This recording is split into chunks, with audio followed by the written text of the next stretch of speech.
آزاد کشمیر میں عام انتخابات کی تیاریاں عروج پر ہیں، جس کے لیے تمام سیاسی جماعتیں سرگرم ہیں، لیکن سیاسی رہنما ایک دوسرے پر کشمیر سے غداری اور مودی سے یاری کے الزامات لگا رہے ہیں۔ پالیسی سے اختلاف ہو سکتا ہے اور اس پر کھل کر تنقید ہو سکتی ہے، مگر ایک دوسرے کے حب الوطنی پر سوالات اٹھائے جا رہے ہیں۔ ذوالفقار علی بھٹو شہید کو بھی نہیں بخشا گیا اور ان پر بھی غداری کے الزامات لگا دیے گئے۔ پاکستان کی تاریخ جمہوری رہنماؤں پر ایسے غداری کے الزامات سے بھری ہوئی ہے، حالانکہ پاکستان کی تاریخ ہی گواہ ہے کہ ملک کے جمہوری رہنماؤں نے ہر فورم پر ملک کا اور کشمیر کا مقدمہ لڑا اور پھر ان کے خلاف غداری کارڈ کھیلا گیا۔ کبھی خود انہوں نے ایک دوسرے کے خلاف یہ کارڈ کھیلا اور کبھی جمہوری عمل کو نقصان پہنچانے اور اقتدار پر قبضے کے لیے ڈکٹیٹرز نے ان پر یہ الزامات لگائے۔ ذوالفقار علی بھٹو وہ لیڈر تھے جنہوں نے ہر فورم پر کشمیر کا مقدمہ لڑا، بھرپور انداز میں لڑا۔ Jammu and Kashmir is not an integral part of India. It has never been an integral part of India. Jammu and Kashmir is a disputed territory between India and Pakistan. Jammu Kashmir Bharat کا اٹوٹ انگ نہیں ہے۔ جموں کشمیر کبھی بھارت کا حصہ رہا ہی نہیں ہے۔ جموں کشمیر انڈیا اور پاکستان کے درمیان ایک متنازع علاقہ ہے۔ جموں کشمیر زیادہ پاکستان کا حصہ ہے اور انڈیا کتنے ہی خوبصورت الفاظ استعمال کر کے کشمیر کو اپنا حصہ دکھانے کی کوشش کرے، مگر یہ کبھی نہ ہوا اور نہ ہو سکتا ہے۔ جموں کشمیر کے عوام پاکستان کے عوام کا حصہ ہیں۔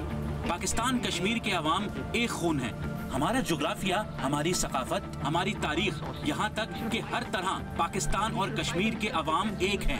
ہمارا جو بھی سائز یا ذرائع ہوں، مگر ہم آخر تک لڑیں گے، اپنے دفاع کے لیے لڑیں گے۔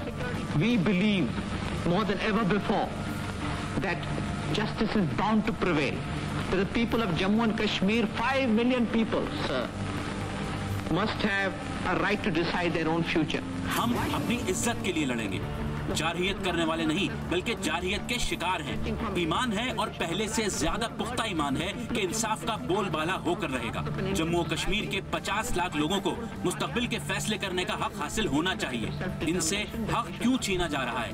جب ساری دنیا کو حق خود ارادیت، فرانس جیسے عظیم ملک نے الجیریا کو حق خود ارادیت کا حق دیا، سوویت یونین تمام لوگوں کے حق خود ارادیت پر یقین رکھتا ہے۔ ساری دنیا حق خود ارادیت پر یقین رکھتی ہے، مگر کیا کشمیر کے لوگوں کو حق خود ارادیت سے اس لیے محروم رکھنا چاہیے کیونکہ طاقت کا اصولوں پر غلبہ ہو؟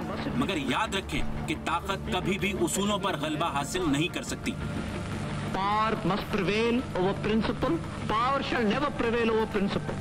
Finally and ultimately, principle must prevail over power. This is a Christian concept. It is an Islamic concept. It is a civilized concept. آخرکار اصول ہمیشہ طاقت پر غلبہ پاتے ہیں۔ یہ مسیحی نظریہ ہے، یہ اسلامی نظریہ اور یہی مہذب معاشرے کا نظریہ ہے، اور جو قومیں ایسے نظریات پر یقین نہیں رکھتی انہیں نتائج کے لیے تیار رہنا چاہیے۔ 18 سال سے اقوام متحدہ کشمیر کے عوام کے ساتھ کھیل رہا ہے، مگر آپ 50 لاکھ لوگوں کی زندگی سے نہیں کھیل سکتے، ان کا تماشا نہیں بنا سکتے۔ 18 سال میں اقوام متحدہ میں کشمیر کے مسئلے پر کاغذات اور قراردادیں ہی آتی رہی ہیں، حالانکہ کشمیر کا مسئلہ اس وقت دنیا کا سب سے بنیادی مسئلہ ہے۔ The will and the spirit of our people can never be destroyed, Mr. President. Zulfiqar Ali Bhutto شہید کشمیر کا معاملہ عالمی فورمز پر اٹھاتے رہے، بھرپور انداز میں اٹھاتے رہے، وزیر اعظم بننے سے پہلے بھی اور بعد میں بھی، مگر بدقسمتی سے ذوالفقار علی بھٹو کی حکومت کا تختہ الٹ دیا گیا، پھر انہیں پھانسی پر چڑھا دیا گیا۔ پھر ان کی بیٹی سابق وزیر اعظم بے نظیر بھٹو نے عالمی فورمز پر مسئلہ کشمیر پر توجہ دلائی۔ بے نظیر بھٹو نے بھی اقوام متحدہ کی جنرل اسمبلی میں کشمیریوں کے حق کی بات کی، دنیا کے سامنے مختلف فورمز پر کشمیر کا مقدمہ بار بار رکھا اور مؤثر انداز میں رکھا۔ The Secretary General has described the Kashmir dispute. اقوام متحدہ کے سیکرٹری جنرل نے مسئلہ کشمیر کو اقوام متحدہ کے ایجنڈے میں شامل مسائل میں سب سے پرانے مسئلوں میں سے ایک مسئلہ بتایا ہے۔ 48 سال کا قبضہ بھی کشمیر کے عوام کا جذبہ نہیں کچل سکی۔ کشمیر کے عوام اپنے حق خود ارادیت کے مقصد پر قائم ہے۔ وہ اقوام متحدہ کے وعدوں اور قراردادوں پر عمل درآمد سے امیدیں جوڑے ہوئے ہیں۔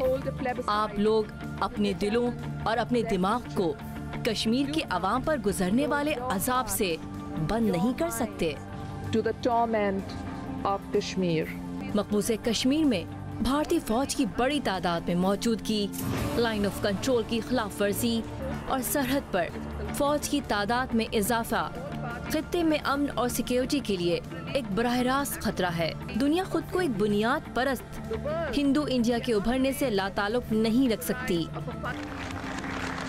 عظیم کشمیری نوجوانوں کے جذبے کو دبانے کے لیے انڈیا نے 6 لاکھ فوجی کشمیر میں بھیج دیے۔ اس فوج نے قتل، ٹارچر، ریپ، نظر بندی اور قتل عام کے ظالمانہ حربے استعمال کیے، مگر جیسا کہ مارٹن لوتھر کنگ نے کہا تھا کہ آزادی ظالم اپنی مرضی سے نہیں دیتا بلکہ مظلوم کو آزادی مانگنی پڑتی ہے، اور 40,000 کشمیریوں نے اپنی مرضی سے زندگیاں دے دی ہیں ان مظالم کی مخالفت کرتے ہوئے، اور یہ 40,000 جانیں محض گزشتہ 7 سال میں دی گئی ہیں۔ بے نظیر بھٹو 2 دفعہ وزیر اعظم رہیں، کشمیر کا مقدمہ اٹھاتی رہیں، دونوں دفعہ ان کی حکومت پوری نہیں ہونے دی گئی۔ پرویز مشرف کے دور میں جلا وطن ہوئیں اور پھر جب وطن واپس آئیں تو قتل کر دی گئی۔ اسی طرح نون لیگ کے قائد اور سابق وزیر اعظم نواز شریف نے بھی عالمی فورمز پر کشمیر کے لیے آواز اٹھائی۔ برہان وانی کو جب بھارتی فوج نے شہید کیا تو اقوام متحدہ میں اس وقت کے وزیر اعظم نواز شریف نے اس کا ذکر کیا اور مسئلہ کشمیر کو اجاگر کیا۔ Mr. President, peace and normalization between Pakistan and India cannot be achieved without a resolution of the Kashmir dispute. جناب صدر، پاکستان اور انڈیا کے درمیان امن اور استحکام مسئلہ کشمیر حل کیے بغیر نہیں ہو سکتا۔ ہماری ماضی کی پیشن گوئیاں اب کشمیر میں ہونے والے واقعات سے صحیح ثابت ہو رہی ہیں۔ کشمیریوں کی ایک نئی نسل انڈیا کے قبضے سے آزادی کا مطالبہ کر رہی ہیں۔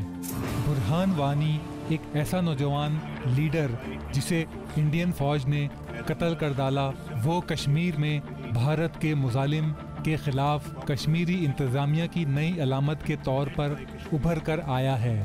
ایک مقبول اور پرامن کشمیری تحریک جس کی سربراہی خود کشمیری کر رہے ہیں، جس میں جوان اور بوڑھے، مرد اور عورتیں شامل ہیں، اور ان کا اسلحہ محض ان کے مقصد کے سچ ہونے میں ان کا نہ ختم ہونے والا ایمان ہے، اور ان کے دلوں میں آزادی کی بھوک ہے۔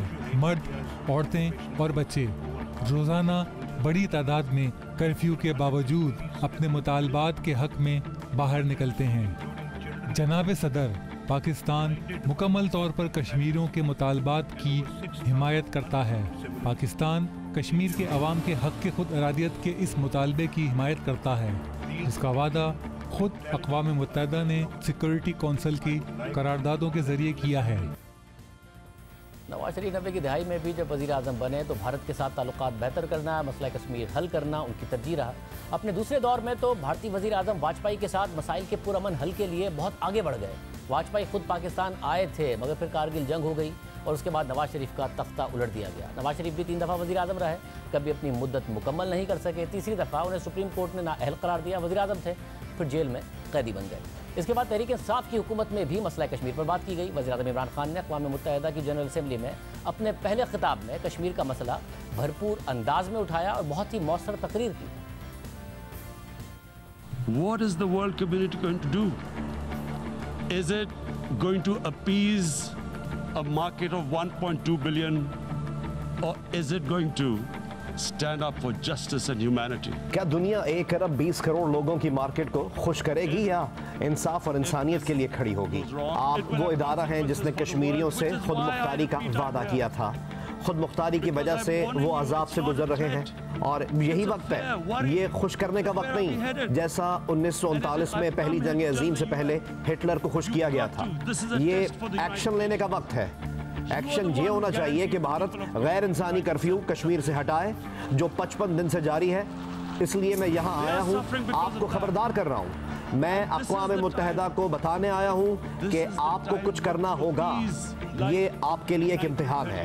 بھارت کو تمام سیاسی قیدیوں کو رہا کرنا ہوگا، خاص کر 13,000 لڑکوں کو جنہیں اٹھایا گیا اور ان کے والدین کو پتہ نہیں کہ وہ کہاں ہیں، اور پھر بین الاقوامی برادری کو کشمیریوں کو ان کی خود مختاری دینی ہوگی۔